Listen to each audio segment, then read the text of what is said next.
Hey, welcome back to Bananas in Japan. Today we'll be throwing 3 demos at you. Yakuza 6, Mafia 3 and Watch Dogs 2. I encourage you / don't encourage you to play a drinking game here. If you hear the word GTA because of this open world theme, then take a sip. First up is Yakuza 6, The Song of Life, which is an action-adventure open-world game developed and published by Sega for PlayStation 4 in 2016. Probably not.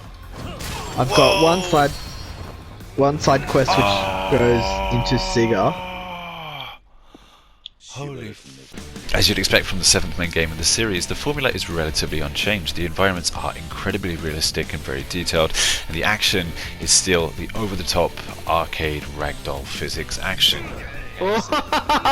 Special move.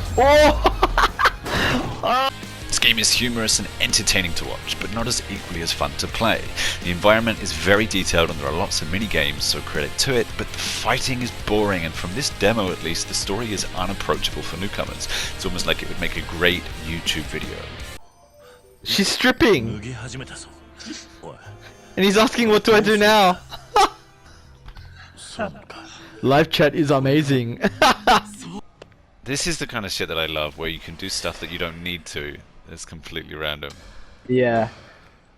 But this is very much like GTA. Really? In Japan. As of June 2018, the game sold nearly 1 million units worldwide, with overseas markets accounting for approximately half of it. What can I buy from... What is the use? At Don Quixote, you can buy comfy insoles. When has that ever been in a game? Like, if you've never been to Japan and you're in quarantine, yep, just play this. Yeah. It's the same, plus you can beat people up. Next up is Mafia 3, which is an open-world action-adventure developed by Hangar 13 and published by 2K Games in 2016 for PS4, Xbox and Windows, then also later for Mac. It's the third main game in the Mafia series and sequel to Mafia 2. It's based on New Orleans, and this single player follows Lincoln Clay, a criminal who aims to build a new crime organization while seeking revenge on the Italian mob. I think I like this more than Yakuza. Yeah, I'm with you. Or at least it's done a better job of showing me what the game's about. While I can't speak to the accuracy of the depiction of New Orleans in this game, one of the things the developer did try and convey is the degree of racism that black people received at the time. This shop's whites only, boy. Holy shit. I walked in and this shop goes, this shop is whites only. I'll call the police. Oh, that's disgusting. Upon release, it received mixed reviews, with praise directed at its stories, characters, and darker themes. Also, its great soundtrack. It was criticised, though, for some gameplay mechanics and presence of technical issues. Didn't change much, though, in terms of its success, because it sold 4.5 million copies within its first week, obviously becoming one of 2K's best-selling video games in its history. And the finishes in this one is are pretty good as well.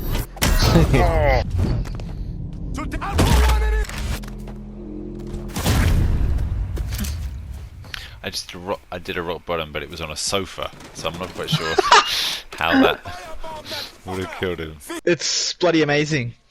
The characters are nice, graphics are beautiful, the missions seem purposeful, music's amazing, but it's very much like GTA. So as someone who really enjoys GTA, which would I prefer if the new GTA was out at the same time? I would stick with GTA. Oh yeah. But I'm glad that I've had an opportunity to play this, because it's a lot of damn fun. And in first place is Watch Dogs 2, which is an action-adventure open-world game developed and published by Ubisoft, released in 2016 for PlayStation 4, Xbox, and Windows. Set within a fictionalized version of San Francisco, players control Marcus Holloway, a hacker working with the hacking group DedSec to take down the city's advanced surveillance system. I'm just gonna drop a little backdoor into the system so I can get back inside later. Sorry, Bloom. We've got unfinished business. Ubisoft actually studied player feedback from the first game to assess what could be improved in the second. They completely overhauled the driving mechanics as an example. Real hackers were also consulted to validate scripts and game mechanics for authenticity. The game was released to overall positive reception from critics who praised the changes from the original, but criticised character inconsistencies and frequent technical issues, although they were fixed after release. This sequel sold more than 10 million copies by March 2020. Yes! He's a good boy. No, come back! What do you think about the current state of affairs? Thank you. It's not my dog though. I really like this game. In fact, it's the first demo that I've gone on to buy after playing it here at Bananas in Japan, and there are numerous reasons for that. San Francisco, for example, is a character in and of itself. It's a vibrant, living, breathing city. You can interact with the NPCs, which I absolutely adore. The hacking is really fun as well. It adds this stealth aspect to it that is enjoyable rather than boring. It's strange. It ticks every single box that I want it to tick. Like, it's phenomenal in so many ways, but I just didn't feel like it had the charm that GTA or Mafia did. So, which means Mafia's got to be first. I loved everything about it. The characters were lovely.